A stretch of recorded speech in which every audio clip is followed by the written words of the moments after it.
ملک میں سماجی معاشی تفاوت کو دور کرنے اور جامع ترقی کو فروغ دینے کے لیے حکومت ہند نے وزارت اقلیتی امور کے ذریعے مختلف اسکیموں کا نفاذ کیا ہے جو اقلیتوں کے لیے ہیں۔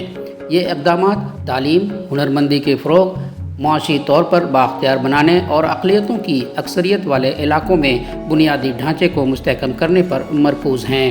مسلمان بھی سکھ، عیسائی، بدھ مت، جین اور پارسیوں کے ساتھ ان پروگراموں سے استفادہ کرنے کے اہل ہیں جو مواقع پیدا کرنے اور عدم مساوات کم کرنے کے لیے وضع کیے گئے ہیں۔ جائزے سے پتہ چلتا ہے کہ دیگر اقلیتی کمیونٹیز کے مقابلے مسلمانوں کی اکثریت حکومت کی ان اسکیموں سے نابلد ہے یا وہ اس سے فائدہ اٹھانے میں ناکام رہی ہے۔ یہ بات روز روشن کی طرح عیاں ہے کہ مسلمانوں میں تعلیم کا فقدان ہے اور ان کے اندر شعور و بیداری پیدا کرنے کی ضرورت ہے۔ Pre matric scholarship scheme, post matric scholarship scheme, merit cum means scholarship scheme, national minorities development and finance corporation scheme, Padho Pardesh, نئی اڑان ایسی کچھ اسکیمیں ہیں جن سے مسلم کمیونٹی فائدہ اٹھا سکتی ہے۔ اس کے علاوہ وزیر اعظم کے 15 نکاتی پروگرام کے تحت عام زمرے کی اسکیموں جیسے سورن جینتی گرام سو روزگار یوجنا اور اندرا آواس یوجنا میں اس بات کو یقینی بنایا جاتا ہے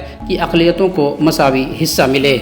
اس رپورٹ کی مزید تفصیل پڑھنے کے لیے www.uniurdu.com پر کلک کریں اور فیس بک، یوٹیوب، ایکس اور انسٹاگرام پر UNI اردو کو سبسکرائب اور فالو کریں۔